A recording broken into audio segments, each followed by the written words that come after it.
Hello student, मैं MSR और आप देख रहे हैं एमएसआर स्टडी सेंटर।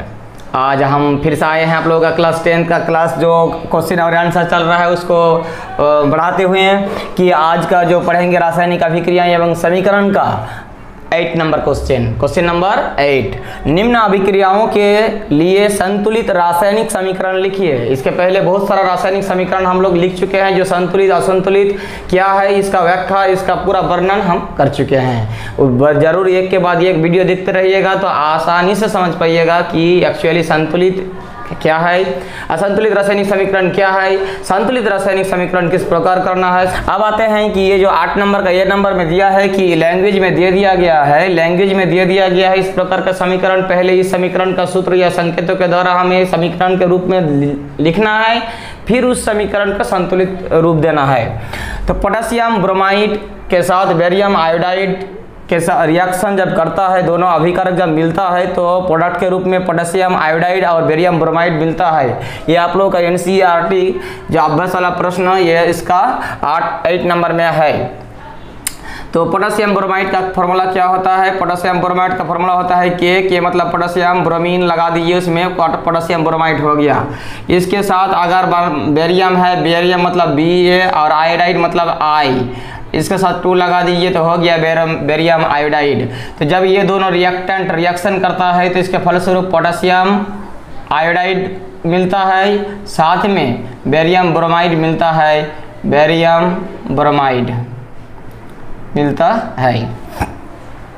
तो इस बेरियम ब्रोमाइड जो है पोटेशियम ब्रोमाइड के साथ बेरियम आयोडाइड के मिलने से या रिएक्शन से पोटेशियम आयोडाइड और बेरियम ब्रोमाइड के रूप में जो प्रोडक्ट के रूप में मुझे मिला, क्या ये संतुलित है? बस आइए इसको आप ये देखना है। फ्रंट साइड में पोटेशियम जो है इसमें 1 है पोटेशियम, इधर भी 1 है। क्लियर है? मतलब कोई किसी प्रकार का असंतुलित का सवाल नहीं है। पोटेशियम में ब्रोमीन 1 है, ब्रोमीन लेकिन यह 2 है।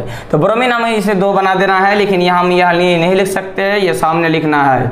अब जैसे ही हम सामने लिखे ब्रोमीन 2 हो गया, मेरा ब्रोमीन 2 हो गया, लेकिन इस चक्कर में मेरा पोटेशियम बढ़ गया, पोटेशियम हो गया 2, तो इसमें पोटेशियम मुझे क्या कर देना है? बढ़ा देना है। तो पोटेशियम भी सेम है अभी और ब्रोमीन भी सेम है। अब देखना है कि बेरियम क्या है। बेरियम है 1, बेरियम 1 सेम है, आयोडीन जो है ये 2 है और आयोडीन यहाँ 2 है। मतलब इस समीकरण संतुलित हो चुका है यहाँ 2 और यहाँ 2 बैठाने से।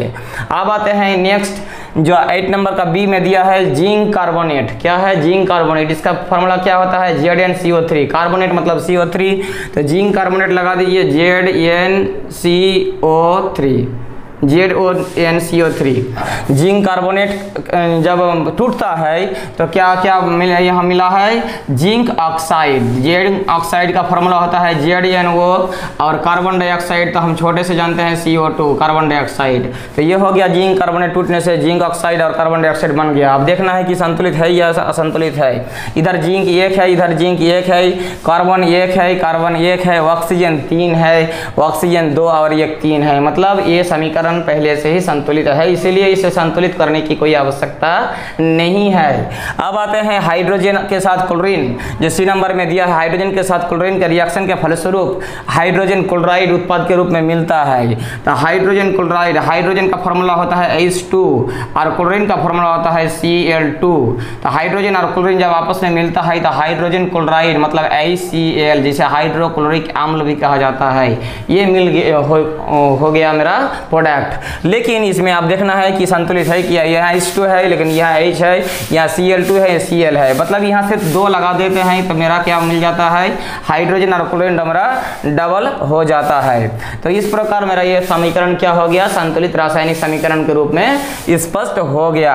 अब आते हैं मैग्नीशियम के साथ जब हाइड्रोक्लोरिक अम्ल मिलता है तो मैग्नीशियम क्लोराइड हाइड्रोजन प्रोडक्ट के रूप में मिलता है। इस समीकरण को पहले लिख लेते हैं। मैग्नीशियम का फॉर्मूला होता है Mg और उसके साथ हाइड्रोक्लोरिक अम्ल जो है वो HCl होता है। पहले ही बताए HCl, ये HCl होता है हाइड्रोक्लोरिक अम्ल। इसके रिएक्शन के फलस्वरूप क्या प्राप्त होता है? मैग्नीशियम क्लोराइड, मतलब Mg Cl2। मैग्नीशियम क्लोराइड का फॉर्मूला ये होता है, और इसके साथ जो मिलता है वो H2 भी मिलता है, मतलब हाइड्रोजन गैस मिलता है। क्या यह समीकरण संतुलित है?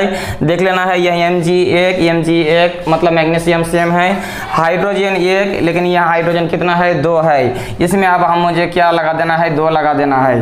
अब क्लोरीन भी 2 हो गया, इधर क्लोरीन तो पहले से ही 2 है। इस प्रकार हम पहले संतुलित रासायनिक समीकरण के रूप में इसको व्यक्त कर दिया, लेकिन क्वेश्चन में यह भी था कि प्रत्येक अभिक्रियाओं का अभिक्रिया जो है, प्रत्येक अभिक्रिया का प्रकार भी बताइए। अब अभिक्रिया का प्रकार के बारे में पूरा वर्णन हम इसके पहले कर चुके हैं, उसका लिंक डिस्क्रिप्शन में रहेगा, आप लोग जरूर देख लीजिएगा। अब थोड़ा बता देते हैं यहाँ कि ये किस प्रकार का रिएक्शन है या किस प्रकार का अभिक्रिया है। देखिए यहाँ जो KBr है, मतलब पोटेशियम ब्रोमाइड जो है, ये बेरियम आयोडाइड के साथ मिला, मतलब ये पहले से हम बताया क्या था कि शादीशुदा पहले से था। इस प्रकार हम समझाए थे कि ये भी इधर मान लेते हैं कि ये भी, और यहाँ मान लेते हैं CD। यहाँ जब ये लोग क्या करता है? अदला बदली करता है, आयनों का परिवर्तन करता है। ये कर लेता है C से शादी और B कर लेता है D से शादी। इस प्रकार समझाए थे। तो इस प्रकार डबल जब डिस्प्लेसमेंट होता है तो इसे द्विविस्थापन अभिक्रिया कहा जाता है हिंदी में। तो क्योंकि इसमें डबल एक्सचेंज होता है, ये B और CD के जगह अब AC और BD हो जाता है। तो इस प्रकार का जब अभिक्रिया होगा तो इसे हम क्या कहेंगे? द्विविस्थापन अभिक्रिया। तो इसे हम द्विविस्थापन अभिक्रिया साइड में लिख देंगे। जिंक कार्बोनेट टूट गया, यहाँ जिंक कार्बोनेट टूटा। मैं पहले बताया था कि जब किसी शादीशुदा जोड़ा में तलाक हो जाता है तो ये और बी के रूप में प्रोडक्ट के रूप में मिलता है। इसमें क्या होता है? अभिकारक जो होता है वो टूट जाता है। तो इस प्रकार के अभिक्रिया को हम क्या कहेंगे? वियोजन अभिक्रिया। इसमें क्या हो रहा है? हाइड्रोजन और क्लोरीन जो है, दो रिएक्टेंट जो है वो जुड़ता है, और जुड़ कर क्या बन जाता है? एक उत्पाद बन जाता है। इसमें क्या हो रहा है? एक्चुअली A + B, उसमें क्या होता है? ये B। हम ये बताए थे कि इसमें शादी हो रहा है, मतलब संयोग हो रहा है, जुड़ रहा है। तो इस प्रकार के अभिक्रिया को हम क्या कहेंगे? संयोजन अभिक्रिया। तो ये हो गया वियोजन और ये संयोजन। इसमें तलाक होता है, इसमें शादी होता है, बस ये याद रखना है। और इसमें दूसरे के बीवी से मतलब क्या है? परिवर्तन हो जाता है एक दूसरे का, तो उसमें डबल डिस्प्लेसमेंट होता है, उसमें किसी का लॉस नहीं होता है। इसमें देख लीजिए मैग्नीशियम जो है ये हाइड्रोक्लोरिक अम्ल, इसमें क्या है? बेचारा ये अकेला है और ये शादीशुदा जोड़ा है। इस प्रकार हम समझाए थे कि ये है, और मान लेते हैं कि ये BC है, ये शादीशुदा है।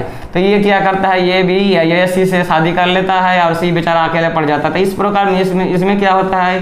बेचारा एक को लॉस होता है, वो छिन जाता है, क्योंकि इसका जो पावर होता है अभिक्रिया के करने की जो क्षमता होता है वो क्या होता है? वो C से ज़्यादा होने के कारण इसको C को B को क्या कर लेता है? छीन लेता है। इस प्रकार इसमें डबल डिस्प्लेसमेंट नहीं होता है, एक बार डिस्प्लेसमेंट होता है, एक स्थान उसको सिर्फ स्थान ग्रहण कर लेता है, दूसरे को हटाकर। तो इस प्रकार के अभिक्रिया को हम क्या कहेंगे?